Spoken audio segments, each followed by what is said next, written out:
Assalamualaikum warahmatullahi wabarakatuh. Saya Fiorentika dengan NIM 1902124661 dari jurusan Ilmu Ekonomi, Fakultas Ekonomi dan Bisnis, Universitas Riau. Di sini saya akan menjelaskan pendapat dan kritikan seorang tokoh yang bernama Paul Anthony Samuelson, di mana ia adalah salah satu tokoh dari mazhab Neo-Keynesian. Ini merupakan salah satu tugas dari mata kuliah Sejarah Pemikiran Ekonomi. Baiklah, selamat menonton. Enjoy! Paul Anthony Samuelson lahir di Gary, Indiana pada tanggal 15 Mei 1915 dan meninggal di Belmont, Massachusetts pada 13 Desember 2009 di usia 94 tahun.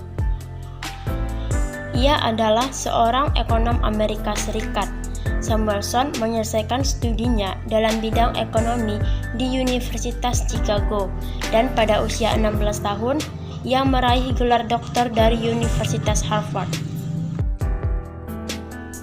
Samuelson adalah Presiden American Economic Association pada 1961 dan telah mengajar ekonomi di Massachusetts Institute of Technology sejak tahun 1940.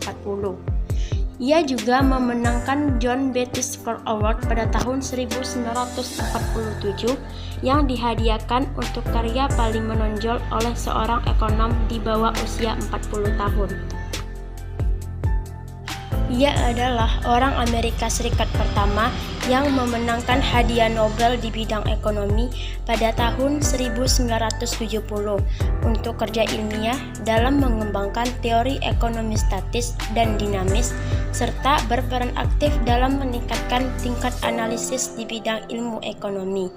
Samuelson terkenal karena bukunya Foundation of Economic Analysis yang secara besar-besaran menambah penggunaan matematika dalam ekonomi.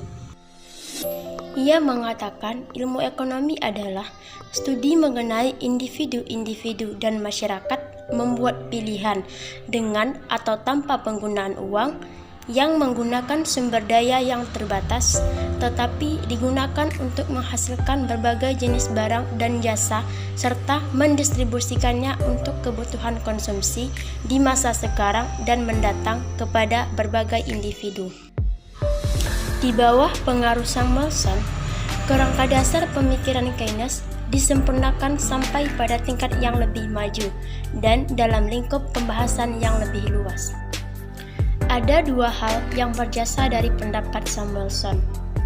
Pertama, diperlihatkannya tentang hubungan timbal balik antara faktor multiplier dengan akselerator yang berimplikasi bahwa multiplier dan akselerator saling memperkuat perannya dalam jalannya perekonomian secara agregat.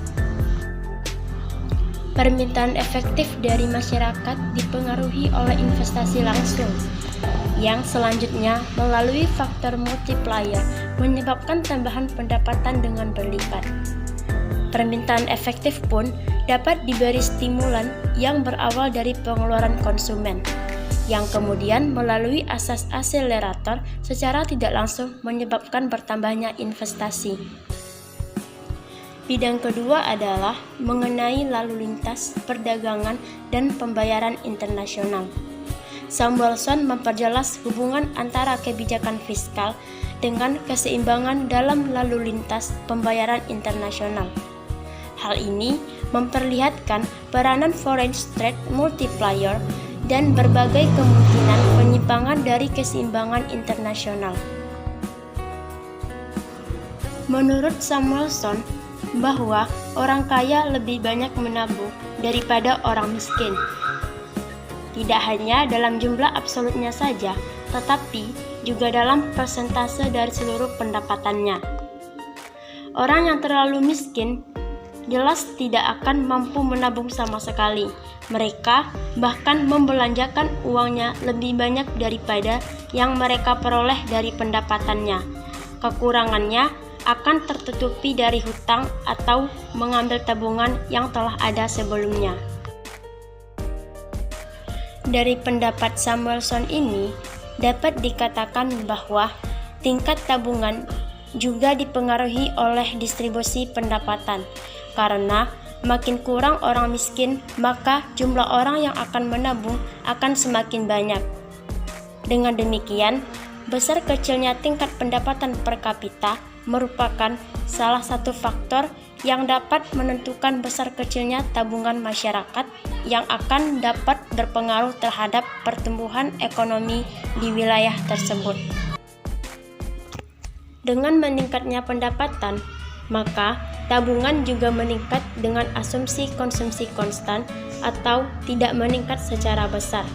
Kemudian, meningkatnya tabungan akan membuat ketersediaan modal menjadi besar serta dapat meningkatkan pertumbuhan ekonomi yang diukur dengan berkembangnya produksi barang dan jasa.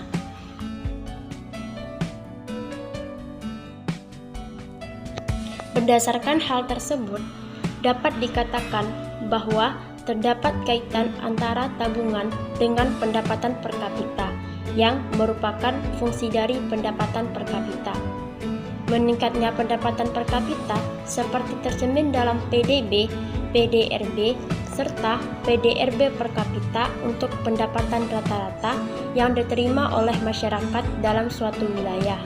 Maka terdapat kecenderungan peningkatan dalam jumlah tabungan yang dilakukan oleh masyarakat. Ketika pendapatan suatu masyarakat itu meningkat, maka akan ada kecenderungan pada diri masyarakat untuk melakukan kegiatan menabung.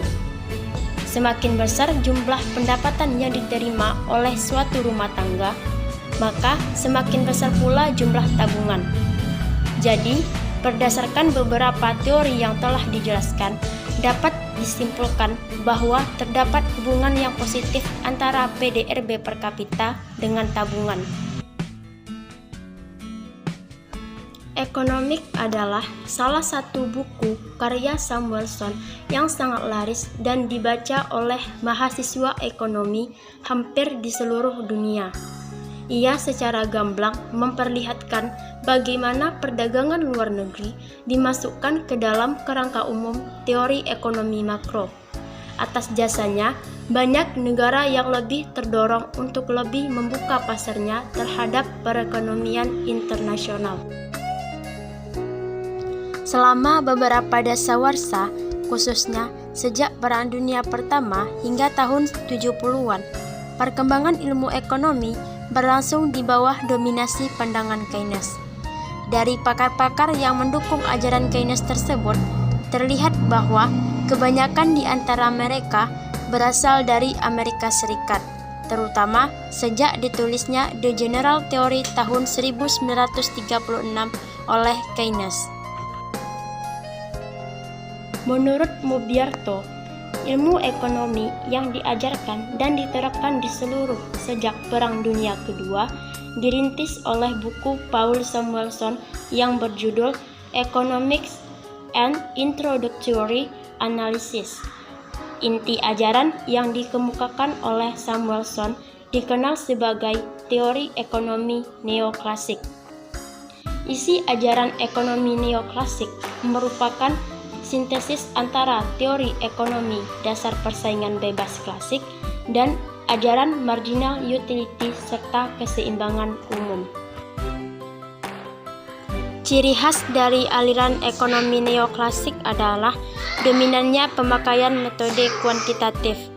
Dalam melakukan analisis ekonomi, pendekatan kuantitatif yang dipakai seperti layaknya ilmu eksakta, tidak terlepas dari paradigma positivisme.